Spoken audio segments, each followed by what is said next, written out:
Les éléphants basketteurs sont au Cameroun depuis quelques jours pour prendre part aux éliminatoires de l'Afro-Basket 2021. Quelles sont les dernières nouvelles de la sélection ivoirienne? Eh bien, réponse dans cette vidéo. La sélection de Côte d'Ivoire est arrivée à Yaoundé ce mardi. Elle y débute la fenêtre 2 des qualifications de l'Afro-Basket masculin 2021 du 19 au 21 février au Cameroun. C'est au total une délégation de 21 personnes qui se préparent à prendre part à cette dernière contraction avant l'Afro-Basket 2021 prévue au Rwanda. À son arrivée, la délégation officielle de Côte d'Ivoire s'est soumise à 2 tests Covid, l'un à l'aéroport et l'autre au sein de l'hôtel de la sélection. Une étape à la suite de laquelle les éléphants connaîtront leur première séance d'entraînement, espérée très vite par le head coach Nacho Lescano. Et pour évoquer cette actualité basket, eh bien, recevons ensemble sur le plateau de la grande team Issif Soumaoro, basketteur international ivoirien évoluant à Pont-de-Chéruy en France.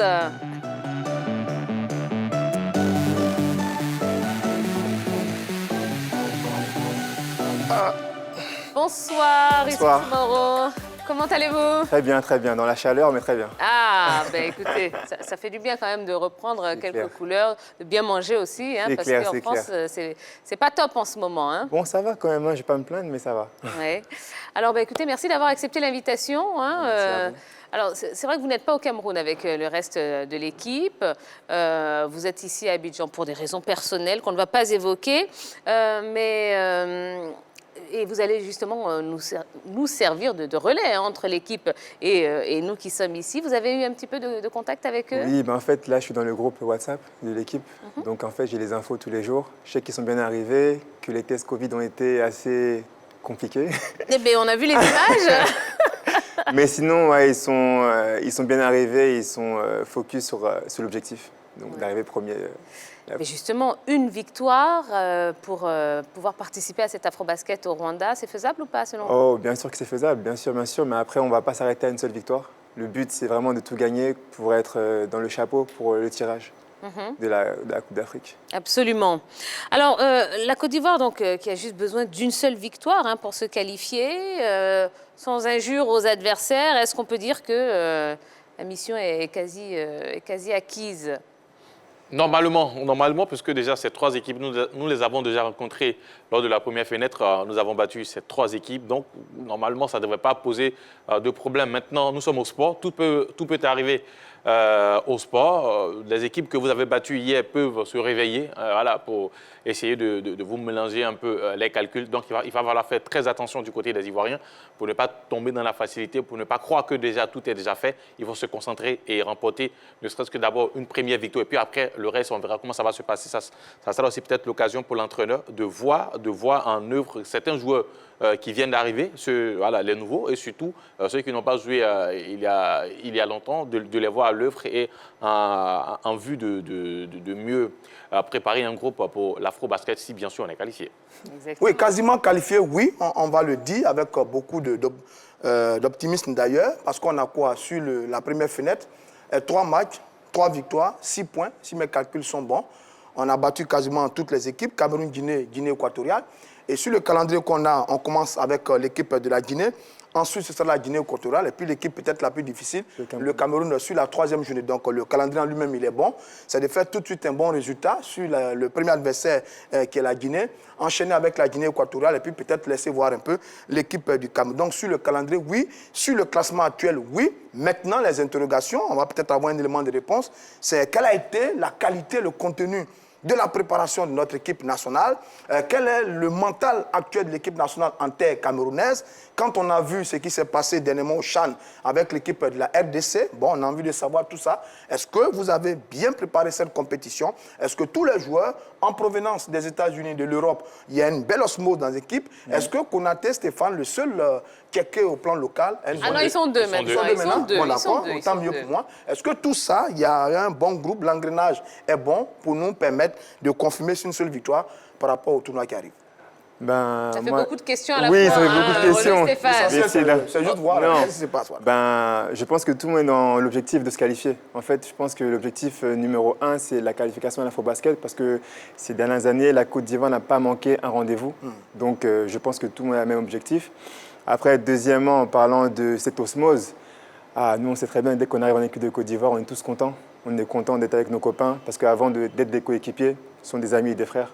Donc, par rapport à ça, pour l'osmose, il n'y a pas d'inquiétude à avoir. La préparation, est-ce que vous avez eu le temps de travailler ensemble ou bien vous allez faire le travail sur place, arriver du côté du Cameroun? Le travail sera sur place parce que dû au Covid, il y a dû à la crise sanitaire, donc il y a eu des problèmes par rapport aux entraînements. Donc tout le monde est dans le même lot, hein, toutes les équipes. Donc là, ils ont commencé à faire les entraînements, etc. Tout ça. Et puis voilà, donc ils n'ont pas fait une grosse préparation, mais tout le monde est en condition. Tout le monde a joué. Les derniers matchs ont été le week-end dernier. Donc je pense qu'il n'y aura pas de problème, quoi. Ça va rouler.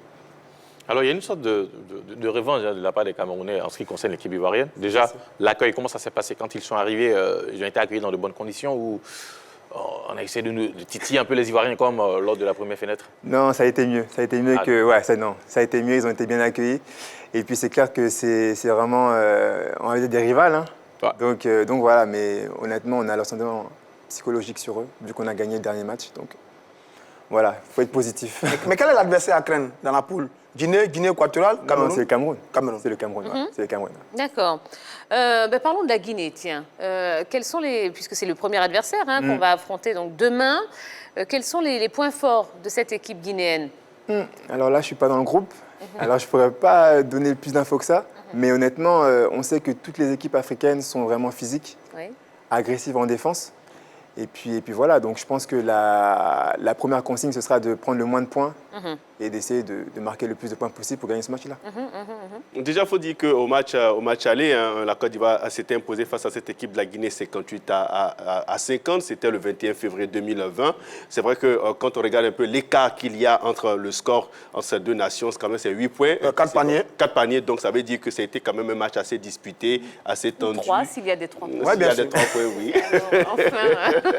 Voilà, donc quand on regarde un peu l'écart, on s'est dit que c'est une équipe quand même guinéenne qui a un basketball assez sûr, qui peut aller bousculer un peu notre équipe. Donc il ne faudrait pas tout de suite déjà se méprendre pour dire tiens, on a déjà gagné, on a déjà remporté le point de la victoire. Je crois qu'il faut se concentrer côté ivoirien. Il ne faut pas véritablement penser qu'on est en vacances. C'est vrai qu'il nous reste un match très souvent. Ça peut nous jouer des tours. Le fait que oui, il faut juste une petite victoire pour accéder à la phase finale. Je crois qu'il faut rester concentré. Les Guinéens ont quand même un basketball assez intéressant à voir puisqu'ils nous ont quand même posé quelques problèmes lors du match aller en 2020. On espère qu'on va quand même réussir à avoir toujours cet ascendant psychologique sur eux pour gagner le premier match vendredi. D'accord.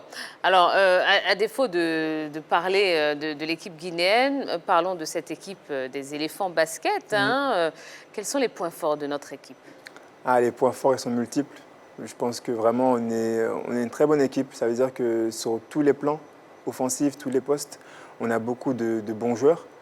Il y a vraiment, je pense qu'après, il y a cet âme de l'équipe avec Stéphane Konaté, qui vraiment, c'est notre leader. C'est notre leader et il va avoir les mots pour nous pousser jusqu'au bout. Mais vraiment, moi, je pense que cette équipe de Côte d'Ivoire, sur tous les plans offensifs, on a vraiment une belle équipe.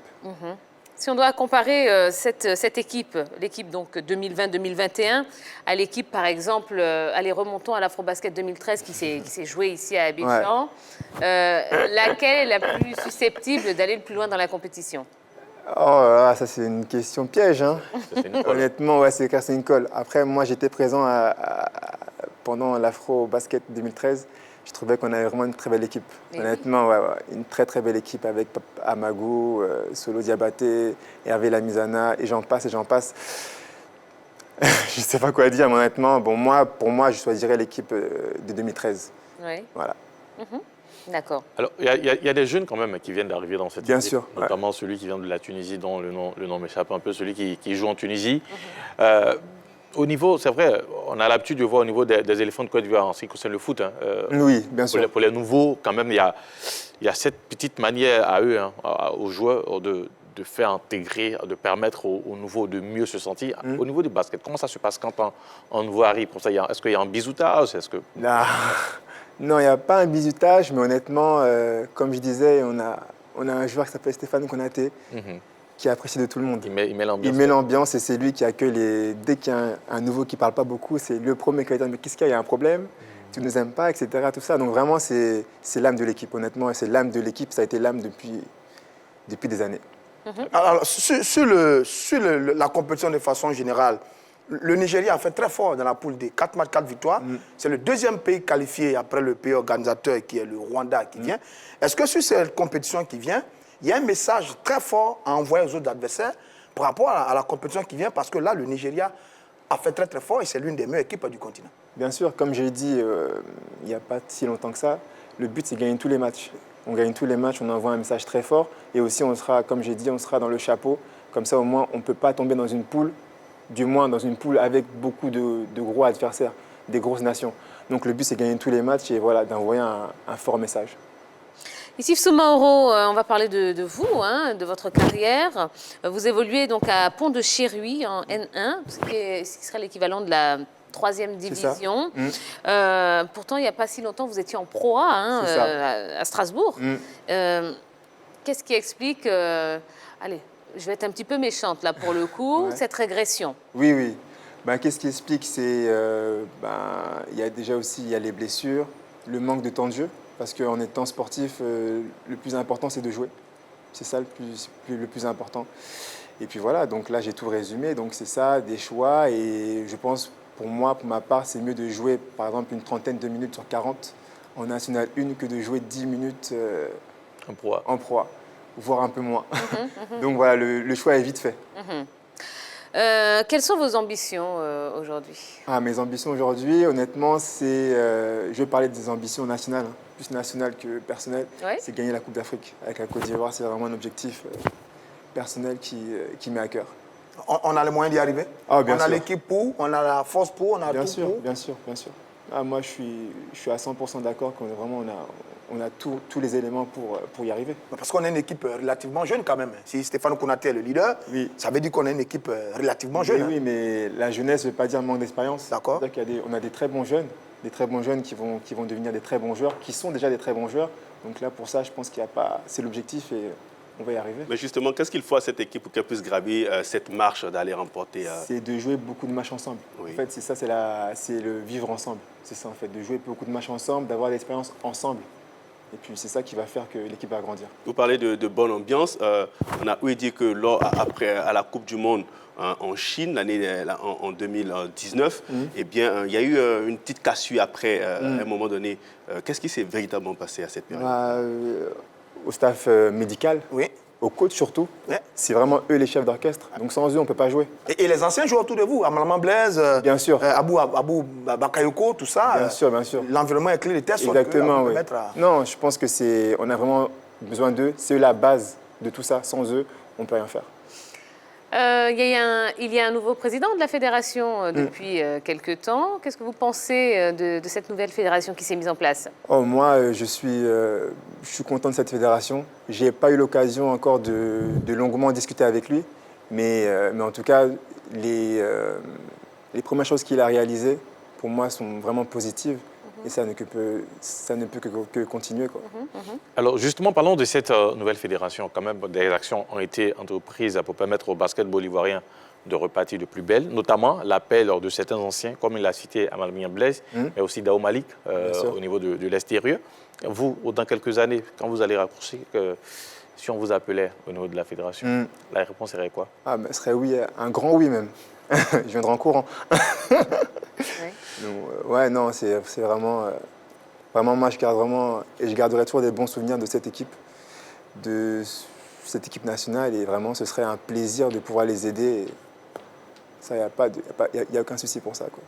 Alors, Issif Soumaoro, dernière question qui n'en est pas une, mais bon, si vous aviez un message à adresser à vos coéquipiers qui sont au Cameroun actuellement et qui vont jouer demain, qui vont rencontrer l'équipe de la Guinée, qu'est-ce que vous leur diriez là tout de suite? Qu'est-ce que je vais leur dire? Les gars, s'il vous plaît, gagnez ce premier match, ça va lancer pour le reste du match.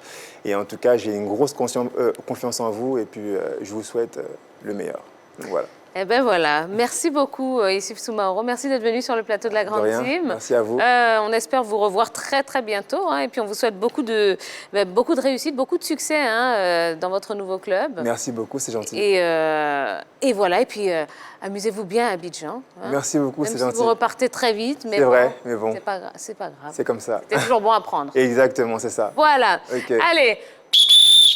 On va marquer une pause dans ce numéro de la Grande Team. Dans un instant, eh bien, nous allons recevoir nos deux autres invités, hein, Joël Kakou, organisatrice de tournoi, et Jean-Willy Ngoma, agent de joueur. On a beaucoup de choses à vous proposer. On parlera notamment du Paris Saint-Germain qui s'est imposé 4-1 sur la pelouse du FC Barcelone. À tout de suite.